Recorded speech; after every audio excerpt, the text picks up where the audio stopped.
ഗർഭിണികളിൽ മിക്കവരും ഫേസ് ചെയ്യുന്ന പ്രശ്നങ്ങളിൽ ഒന്നാണ് ഗർഭാവസ്ഥയിൽ ഉണ്ടാവുന്ന ചൊറിച്ചിലുകൾ. ചിലർക്ക് വയറിലും ബ്രസ്റ്റിലും കൈകളിലും കാലുകളിലും ഒക്കെ ചൊറിച്ചിൽ അനുഭവപ്പെടാറുണ്ട്. ഇങ്ങനെ ഒരു ചൊറിച്ചിൽ അനുഭവപ്പെടുമ്പോൾ നിങ്ങൾ നിർബന്ധമായിട്ടും ശ്രദ്ധിക്കേണ്ട ഒരു കാര്യമാണ് അത് കുഞ്ഞിനെ എഫക്ട് ചെയ്യുന്നതാണ് എന്നുള്ളതാണ് അറിഞ്ഞിരിക്കേണ്ടത്. പലരും പറയാറുണ്ട് ഗർഭിണികൾക്ക് വയറ് ചൊറിയുന്നത് കുഞ്ഞിന് ഒരുപാട് മുടിയുള്ളത് കൊണ്ടാണ് എന്നുള്ളത്. ഗർഭാവസ്ഥയിൽ നിങ്ങളുടെ കുഞ്ഞ് യൂട്രസിനകത്ത് അമ്നിയോട്ടിക് ഫ്ലൂയിഡിനകത്താണ് കിടക്കുന്നത്. പിന്നെയും എത്രയോ ലേയേഴ്സ് കഴിഞ്ഞിട്ടാണ് സ്കിന്ന് വരുന്നത്. അതുകൊണ്ട് തന്നെ നിങ്ങളുടെ കുഞ്ഞിന്റെ മുടി കുത്തുന്നത് കൊണ്ടോ അല്ലെങ്കിൽ കുഞ്ഞിന്റെ മറ്റു ഭാഗങ്ങൾ കൊണ്ടോ അല്ല നിങ്ങൾക്ക് വയറിൽ ചൊറിച്ചിൽ അനുഭവപ്പെടുന്നത്. ഗർഭാവസ്ഥയിൽ നിങ്ങൾക്ക് വയറിൽ ചൊറിച്ചിൽ അനുഭവപ്പെടുന്നത് അല്ലെങ്കിൽ കൈകളിലും കാലുകളിലും ഒക്കെ നിങ്ങൾക്ക് ചൊറിച്ചിൽ അനുഭവപ്പെടുന്നതിന് പല കാരണങ്ങളാണ് ഉള്ളത്. അവ എന്തൊക്കെയെന്നതിനെ കുറിച്ച് നോക്കാം. ഫസ്റ്റ്, സ്ട്രെച്ചിങ് സ്കിൻ ആണ്. ഗർഭാവസ്ഥയിൽ നിങ്ങളുടെ കുഞ്ഞ് വളരുന്നതിനനുസരിച്ചിട്ട് നിങ്ങളുടെ വയറിന്റെ വലുപ്പം കൂടുന്നുണ്ട്. പ്രത്യേകിച്ച് ഗർഭകാലത്തിന്റെ അവസാനത്തോടെ കടക്കുന്ന സമയത്ത് മിക്ക ഗർഭിണികൾക്കും ചൊറിച്ചിൽ കൂടുതലായിട്ട് അനുഭവപ്പെടാം. കാരണം സ്കിന്ന് കൂടുതലായിട്ട് സ്ട്രെച്ച് ആവുന്നതിനാല്. സെക്കൻഡ്, ഹോർമോണൽ ചേഞ്ചസ് ആണ്. ഗർഭകാലത്തെ ഹോർമോണൽ ചേഞ്ചസ് ഈർപ്പം സന്തുലിതാവസ്ഥയെ ബാധിക്കുകയും ഇത് സ്കിന്ന് ഡ്രൈ ആവുന്നതിനും ചൊറിച്ചിൽ അനുഭവപ്പെടുന്നതിനും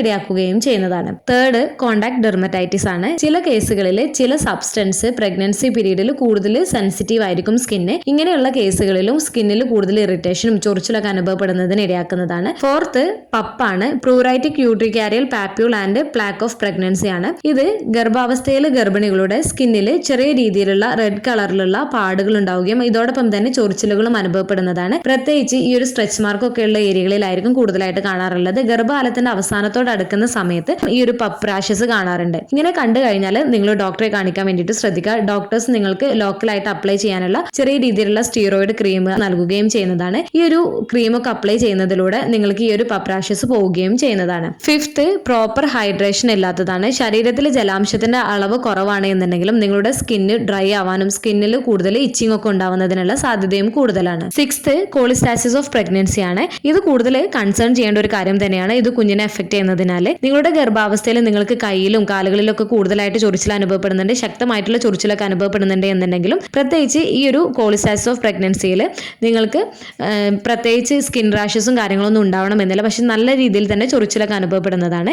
ഇങ്ങനെ കണ്ടു കഴിഞ്ഞാൽ നമ്മൾ ഡോക്ടറെ കാണിക്കുന്ന സമയത്ത് ഡോക്ടേഴ്സ് ലിവർ ബ്ലഡ് ടെസ്റ്റ് ഒക്കെ ചെയ്യാൻ പറയാറുണ്ട്. ഇതിൽ നിങ്ങൾക്ക് ICP ഡയഗ്നോസ് ചെയ്ത് കഴിഞ്ഞാൽ ഡോക്ടേഴ്സ് കൂടുതൽ മോണിറ്റർ ചെയ്യുന്നതാണ് നിങ്ങളുടെയും നിങ്ങളുടെ കുഞ്ഞിന്റെയും ആരോഗ്യം വിലയിരുത്തുന്നതിന് വേണ്ടിയിട്ട്. ചില കേസുകളിൽ കുഞ്ഞിന്റെ അനക്കമൊക്കെ നിന്ന് പോകാനുള്ള സാധ്യതയും കൂടുതലാണ്. പ്രധാനമായിട്ടും ഗർഭാവസ്ഥയിൽ ഗർഭിണിയുടെ ലിവറിന്റെ ഫംഗ്ഷൻ ശരിയാവാതെ ബൈൽ സോൾട്ട് ശരീരത്തിൽ അക്യുമുലേറ്റ് ചെയ്യുമ്പോഴാണ് ICP ഉണ്ടാവുന്നത്. ഈ ICP ഉണ്ടെന്ന് ഡയഗ്നോസ് ചെയ്ത് കഴിഞ്ഞാൽ ഡോക്ടേഴ്സ് ക്ലോസ് ആയിട്ട് തന്നെ ഗർഭിണിയെ മോണിറ്റർ ചെയ്യുന്നതാണ്. ബൈൽ ആസിഡിന്റെ ലെവൽ ഒരു പരിധിക്ക് അപ്പുറമാണ് എന്നുണ്ടെങ്കിൽ കുഞ്ഞിനെ പുറത്തെടുത്ത് സംരക്ഷിക്കേണ്ടതായിട്ട് വന്നേക്കാം. അങ്ങനെ അല്ല എന്നുണ്ടെങ്കിൽ കൂടെ ബൈൽ ആസിഡും ഒപ്പം കുഞ്ഞിന്റെ വളർച്ചയും അൾട്രാസൗണ്ടും ഡോപ്ലറൊക്കെ വെച്ചിട്ട് കണ്ടിന്യൂസ് ആയിട്ട് മോണിറ്റർ ചെയ്യുകയും ചെയ്യുന്നതാണ്. അപ്പോൾ ഗർഭാവസ്ഥയിൽ സ്കിന്ന് സ്ട്രെച്ച് ആവുന്നത് കൊണ്ട് സ്കിന്ന് ഡ്രൈ ആയിട്ടാണ് എന്നുണ്ടെങ്കിൽ അല്ലെങ്കിൽ പ്രോപ്പർ ഹൈഡ്രേഷൻ ഇല്ലാത്തത് കൊണ്ടാണ് അല്ലെങ്കിൽ പപ്രാഷസ് ഒക്കെ കാരണമാണ് നിങ്ങൾക്ക് ചൊറിച്ചിൽ അനുഭവപ്പെടുന്നത് എന്നുണ്ടെങ്കിൽ ഇത് കുഞ്ഞിനെ എഫക്ട് ചെയ്യുന്നതല്ല. എന്നാൽ നിങ്ങൾക്ക് കോളിസ്റ്റാസിസ് മൂലമാണ് നിങ്ങൾക്ക് ചൊറിച്ചിൽ അനുഭവപ്പെടുന്നത് എന്നുണ്ടെങ്കിൽ ഇത് കുഞ്ഞിനെ ബാധിക്കുന്നതാണ്. അതുകൊണ്ട് തന്നെ പ്രോപ്പർ ആയിട്ടുള്ള ട്രീറ്റ്മെന്റ് എടുക്കുകയും ചെയ്യേണ്ടതാണ്. ഗർഭാവസ്ഥയിൽ ചെറിയ രീതിയിലുള്ള ചൊറിച്ചിലുകളൊക്കെ നോർമലാണ്. എന്നാൽ നിങ്ങൾക്ക് സിവിയർ ആയിട്ടുള്ള ചൊറിച്ചിൽ അനുഭവപ്പെടുന്നുണ്ട്, അതിൽ മറ്റ് റെമഡീസും കാര്യങ്ങളൊന്നും യൂസ് ചെയ്തിട്ട് നിങ്ങൾക്ക് കുറവൊന്നും തോന്നുന്നില്ല എന്നുണ്ടെങ്കിൽ തീർച്ചയായിട്ടും നിങ്ങൾ ഡോക്ടറെ കാണിക്കാൻ വേണ്ടിയിട്ട് നിങ്ങൾ ശ്രദ്ധിക്കുകയും ചെയ്യേണ്ടതാണ്.